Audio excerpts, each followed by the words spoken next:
A woman uses cloning technology to give birth to her dead husband, raising him as a son in childhood, taking him as a husband when grown. This is a story that destroys moral boundaries. The man and woman grew up together. They often played together, even sleeping together. As adults, they became a couple. After graduation, they quickly married. They decided to go on a honeymoon.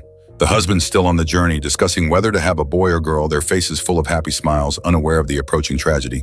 The wife needed to use the bathroom, so she got out to find a spot in the bushes. Suddenly, a crash sounded behind her. The wife panicked. Her husband died just like that. It turns out after she stepped out, the husband wanted to get out to smoke, but was hit by a car from behind. The wife became depressed afterward, staring at her husband's photo daily. She could never move beyond her grief. Every single day, the woman discovers a new technology at a hospital. With the genes of a deceased person, one could carry and give birth to them again. The person born would be the same as the deceased, a clone, but the newborn wouldn't have past memories, being an entirely new life. The woman immediately wants to join the experiment, but to get her husband's genes, she needs to dig him up from his grave. This is opposed by the husband's mother. They're sad about their son's death, but believe death's rules should be respected. Everyone finds the husband's death hard to accept. The woman can only return home, trying to find her husband's genes. Days later, the husband's father finds the woman.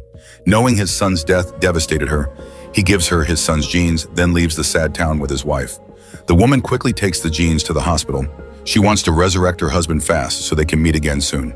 As her belly gradually grows, the child born looks exactly like her husband, but has none of his memories. Soon the child is born. The woman takes her son every day to places they once visited together, trying to awaken her husband's memories. The son looks identical to her husband. The son wonders why he has no father.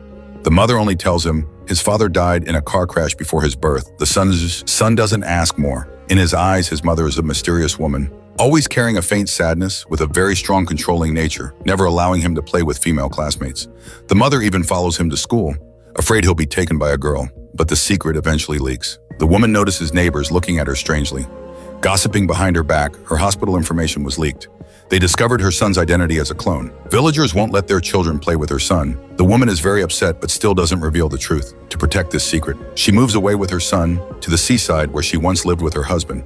Watching her son grow up, the woman falls into emotional confusion, gradually unable to distinguish if he's her child or her former lover.